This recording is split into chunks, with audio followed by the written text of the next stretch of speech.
Buenos días amigos, en ProSí Informa vamos a entrevistar el día de hoy al joven y talentoso periodista Francisco Pérez García, a la postre director de la Agencia de Informaciones Espacio Libre, profesor universitario, destacado acompañante de un conjunto de organizaciones y microempresas en materia de comunicación estratégica y desarrollo.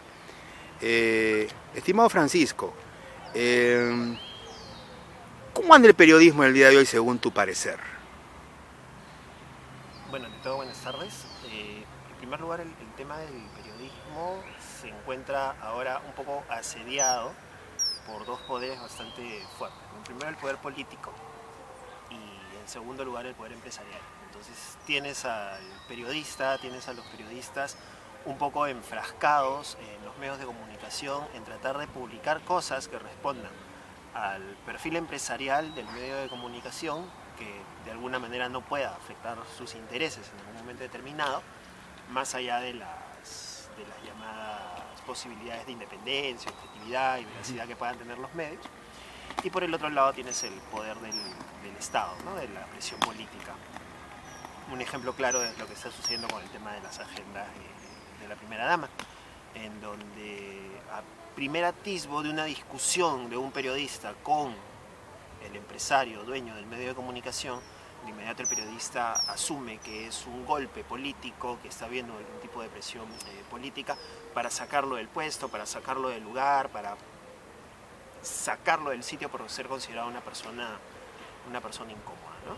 Entonces hay como que un acorralamiento del periodista o de los periodistas entre estos dos poderes, ¿no? El poder político y el poder empresarial, ¿no? Y en esa lógica, ¿qué opinas de lo que tanto se critica, de que hay muchas personas que están en el mundo del periodismo, que es evidentemente especializado, es comprometido con toda una vocación de servicio, que bueno, tienen la primera voz en muchos espacios televisivos, radiales, y que muchas veces pues se convierten en corriente de opinión cuando no necesariamente esa es su categoría? Lo que pasa es que los periodistas hemos dejado mucho espacio libre, mucho espacio suelto, mejor dicho, mucha cancha abierta para que profesionales de otras ramas puedan ejercer periodismo. Entonces, si uno revisa quiénes son los líderes de opinión, entre comillas, en los diversos medios de comunicación, habría que ver cuántos de ellos han tenido alguna formación académica en carrera de periodismo o en alguna carrera relacionada a comunicaciones, ¿no? Entonces tienes abogados, tienes economistas, sociólogos, que se han convertido en referentes y en líderes de opinión en diversos medios de comunicación, porque tienen un valor agregado que tal vez algunos periodistas no hemos logrado cultivar, o que no han logrado cultivar, que es el tema de poder mirar un poco más allá a través de otras disciplinas. O sea, muchos periodistas simplemente se quedaron en redactar la nota, preparar la información, el informe televisivo, preparar el reportaje radial y ahí quedó.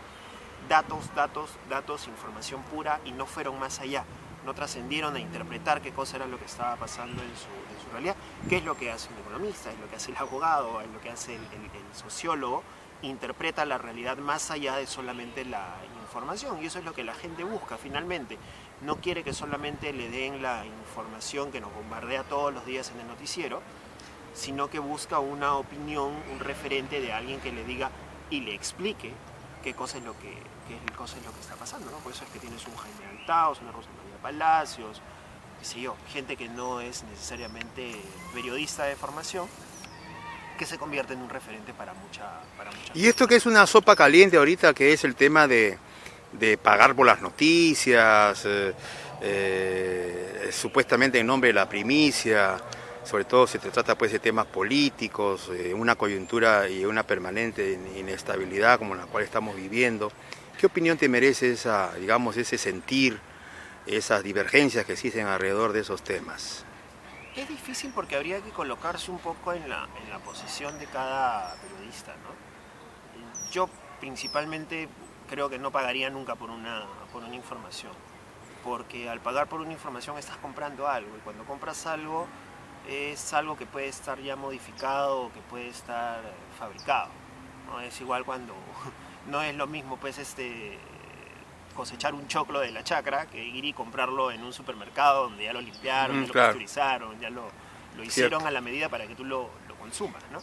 Oye, Es igual, sí, es pues. muy difícil el tema de comprar. En todo caso sigue siendo un motivo todavía de debate, ¿no? De dilema en todo caso, ¿no? Sí, Porque sigue siendo un motivo de debate porque pierde la veracidad, en todo caso, la información que tú compras.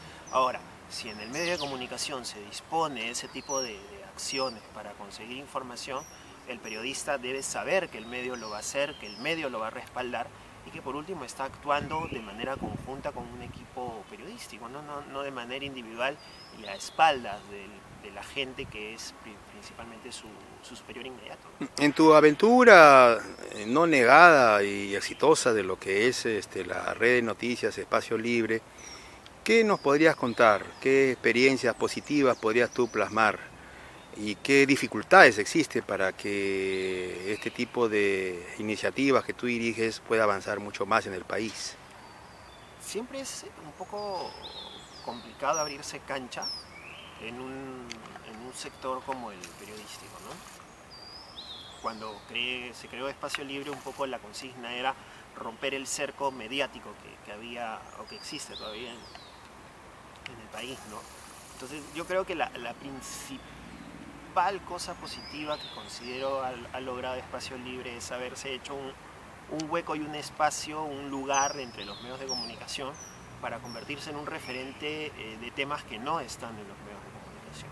El tema de los derechos humanos, la lucha contra la corrupción, el tema de la protección del medio ambiente, etc. Entonces yo creo que esos espacios que se ha logrado ganar, en primer lugar de manera individual y después con un conjunto de personas que han ido pasando por el equipo, de manera voluntaria, dicho sea de paso, sin ningún tipo de pago. O sea, creo que ese es el otro aspecto positivo de Espacio Libre, que es periodismo del puro en realidad, ¿no? O sea, es periodismo por las ganas de hacer periodismo, por las ganas de contarle a la gente y por las ganas de contar las cosas que otros medios no quieren contar, o de contar lo que ya está en los medios, pero desde otro punto de vista, ¿no? Tú que has transcurrido en tu corta edad, has comenzado, sabemos que has comenzado muy temprano, algunos duendes nos han dicho que has comenzado desde los 15 años, ¿de verdad, Francisco? Bueno, si se cuenta la incursión colegial en el decano como corresponsal escolar, sí, A los 15 años, ¿no? Y es verdad que dice que un día estuviste al poderoso y siempre renombrado Hildebrand. Sí, estuve en una entrevista con César Hildebrand en el Tendrías ahí 17 años, ¿verdad? 17, casi para 18, más 18, o menos, ni más ni menos. aproximadamente. Estabas todavía con pantalón corto entonces, Más o menos. más o menos, ¿no? Más o menos. Pero sí, fue una experiencia muy Qué rica interesante. porque fue en una época muy complicada, que fue justo el año de lucha contra la dictadura de Fujimori. A propósito de la situación actual del periodismo, tú has andado, has recorrido diferentes espacios privados, públicos, ahora autónomos, autoempleados. ¿Cómo ves la situación laboral del periodista, sobre todo aquel pues, que incursiona en los primeros pasos, en su juventud, en el mundo periodístico? Está complicado, yo creo que hasta para los más veteranos en realidad. Ah, sí, ¿no? Está complicado hasta para los más veteranos porque se ha precarizado mucho el sistema laboral en los medios de comunicación. Son muy pocos los medios de comunicación en donde los periodistas que trabajan ahí cuentan con un buen salario, cuentan con los beneficios sociales, con seguro, vacaciones, AFP o sistema estatal de pensiones, lo que fuera. Existen diversas formas ahora de la precarización laboral a través de los medios de comunicación, sobre todo con los más jóvenes, ¿no? Los más jóvenes que salen de la universidad o están en los últimos ciclos y buscan obtener algún tipo de experiencia, ¿no? Entonces, una forma común que se usa en muchos medios de comunicación es el de la práctica preprofesional, pero la no reconocida. O sea, no es la práctica que establece un vínculo entre el medio de comunicación y la universidad. Porque hay normas sobre eso, no hay, ¿no? Existen las normas generales del Ministerio de Trabajo de las prácticas preprofesionales, en las que la universidad o el centro de estudios presenta al estudiante, al centro de trabajo, ¿no es cierto? Y existe ese vínculo donde la empresa se compromete a reconocerle pues, su movilidad, los beneficios sociales mínimos, etcétera, etcétera. Pero eso en la práctica no se da, simplemente muchas veces el estudiante llega al medio de comunicación, como Francisco Pérez, por ejemplo, llega a un medio de comunicación y se presenta como estudiante de periodismo y que quiere practicar. Entonces lo reciben, por ahí le pueden reconocer movilidad en algunos casos no les reconocen nada. Nada. Simplemente la satisfacción, entre comillas, de estar en un medio de comunicación y estar pagando derecho de piso, ¿no? Entonces, esa es una forma bastante taimada que tienen algunos empresarios para utilizar a jóvenes periodistas en los medios de comunicación, ¿no? Y entonces lo que menos hay es contratos. Lo que menos hay es contrato, o sea, serán pues 2 medios, 3 medios contados con la palma de la mano que cuentan con contratos así establecidos, ¿no? Hay algunos medios en los que incluso se trabaja como si fuera, sin desmerecerlo, porque creo que hasta ellos tienen un contrato, como si fuera un jornalero de construcción, ¿no? O sea, trabajas todo el mes. Alguna vez se vio el caso, ¿no?, del Canal 5, ¿no?, que sacaron a todo el mundo, RPP, ¿no? Claro, o sea, los cambios son constantes en realidad, o sea, no hay contratos eternos, no hay contratos... Seguro de vida, por ejemplo, no está estipulado. El seguro de vida no está estipulado. Porque sabemos que vivimos pues el periodismo como un factor de riesgo, ¿no? Ninguno. Tenemos muchos colegas que han fallecido en el cumplimiento de su deber, viajando en helicópteros, viajando en aviones que se han caído, que han sido asesinados en medio de un disturbio.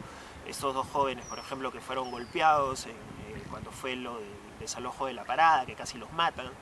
Y no contamos con seguro de vida los periodistas en ningún medio de comunicación al que vamos. Alguna vez escuché a un académico decir de que de repente muchos confunden lo que es el periodismo como vocación, como un nivel de intercambio entre la población, el ciudadano y los medios, como de repente aparecer en la tele, ser popular. ¿No crees que eso también comienza a tener efectos negativos en el ejercicio de la profesión? Claro, si encuentras que al día siguiente una vedette tiene un carnet de prensa, pues... Fue subsidia, ¿no? Obviamente que eso deprime, ¿no? Cuando tienes a alguien como, sin desmerecerla tampoco, Mónica Cabrejos, que también grita a los 4 vientos que es periodista. O Magali Medina, ¿no? Magali Medina, ¿no? Entonces un poco que eso te desconcierta. Bueno, hasta Jaime Bailey, ¿no? Claro, pero yo recuerdo mucho una anécdota, un profesor mío en la universidad, en la USATE, que entró al salón y nos dijo, a ver, ¿quiénes están acá porque quieren ser famosos? Muchos levantaron la mano y el profesor dijo, bueno, se pueden retirar del salón porque acá no estamos formando modelos de televisión, queremos formar periodistas. Muy buena, ¿no? Claro, pues. Entonces, yo me rogué incluso esa frase también una vez cuando recién estaba empezando a enseñar en la universidad, y fue muy impactante porque los chicos un poco que se daban cuenta de que finalmente ser periodista no es ser famoso, y que un buen cuerpo o una bonita cara no te va a dar tampoco el... Tú que has asistido, me imagino, cuando estabas en el colegio, ¿trabajabas ya, hacías tus artículos como corresponsal escolar con máquina de escribir o hacías con computadora? A ver, no me acuerdo. Máquina de ¿Y escribir. qué te ha parecido el salto, digamos, a la automatización, a la informatización digital? ¿Qué te parece ese tránsito tecnológico? Creo que en mi caso y en el de mi generación fue un tránsito muy natural en realidad. No fue tan traumático, digamos, como puede ser para generaciones un poco mayores que la nuestra. Como yo, por ejemplo, que estoy un poquito veterano. Fue un salto muy natural, porque además en los colegios también empezaron a trabajar ese currículo para empezar a trabajar con computadoras. Entonces, cuando llegamos a la universidad, pasamos inmediatamente a trabajar con computadoras.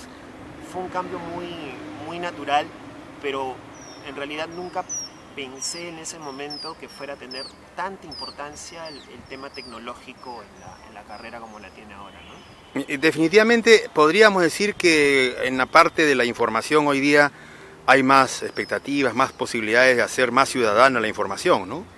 Porque me acuerdo en los acontecimientos de Bagua, por ejemplo, que se ocultaba oficialmente. Sin embargo, a los pocos minutos del incidente ya se sabía, porque hubo gente que lo colgó, ¿no?, en redes sociales, ¿no? Claro, digamos que Bagua fue un punto de quiebre bien importante e interesante para el manejo de redes sociales aquí en el Perú. Okay. Fue un punto de quiebre histórico en ese tema. Interesante. Pero siempre igual, por más cantidad de información que haya, siempre el periodista es el importante dentro de esa chamba, porque él es el que tiene que filtrar y tiene que considerar qué cosa es información, qué cosa es positivo, qué cosa es bueno, o mejor dicho, qué cosa es importante e interesante para la población, y él es el que finalmente de toda esa cantidad de cosas que hay es el que va a soltar la información. Finalmente, Francisco, aparte de agradecerte de antemano estos valiosos minutos que nos permite conocer de cerca y sobre todo por alguien que tiene todas las capacidades, tanto académicas, teóricas como prácticas. ¿Qué consejos darías tú hacia adelante para mejorar la posición, la situación del periodista? ¿Qué le dirías a los jóvenes como tú y a algunos más jóvenes de lo que se puede hacer hacia adelante por un periodismo que efectivamente se convierta en un soporte del cambio, el desarrollo?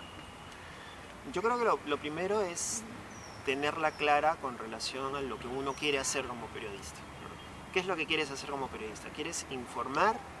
¿Quieres descubrir lo que está oculto o que otra gente te quiere ocultar? ¿O simplemente quieres entretener? O sea, cualquiera de las tres cosas que te plantees, tienes que hacerlas bien. Y para las tres tienes que prepararte. O sea, si quieres ser un periodista de espectáculo, tienes que prepararte para ser el mejor periodista de espectáculo. Si quieres ser periodista deportivo, tienes que conocerte las reglas de todos los deportes, capacitarte constantemente y no simplemente saber de fútbol. ¿No? Claro. Si vas a ser un periodista de investigación, tienes que saber manejar tus fuentes y cultivarlas, cosecharlas y siempre... yo creo que lo más importante, sea cual sea la rama finalmente de periodismo que tú escojas, es que tienes que pegarte mucho a la verdad.